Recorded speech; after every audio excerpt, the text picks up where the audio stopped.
Hello everyone, welcome to sqadia.com and my name is Saima Mushtaq and our today's topic in gynecology is congenital malformation.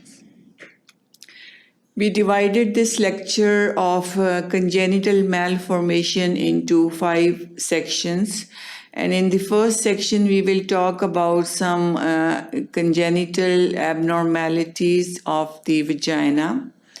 And then in the second, we will talk about vaginal maldevelopments. In the third section, we will talk about some other uterine abnormalities. In the fourth, we will talk about the fusion and fallopian tube anomalies. And in the fifth and final section, we will talk about some other anomalies like anomalies of the ovaries and Wolffian remnant abnormalities.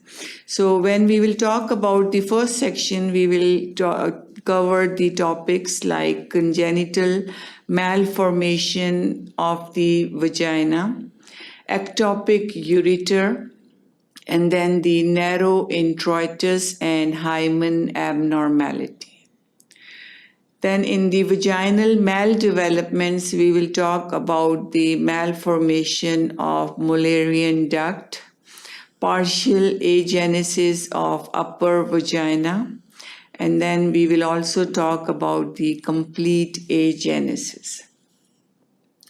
In the third section, when we will talk about the uterine abnormalities, we will cover the topics like vesico-vaginal, recto-vaginal fistula, and persistent urogenital sinus.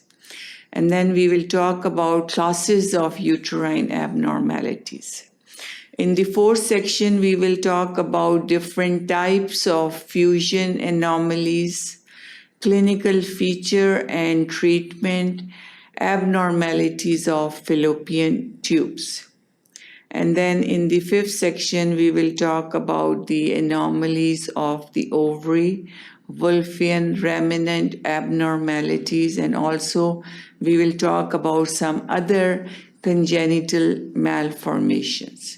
So all this will be covered in the topic congenital malformation. Hopefully, you are interested to learn more about this topic. So, to learn more about congenital malformation, keep watching sqadia.com. Thank you.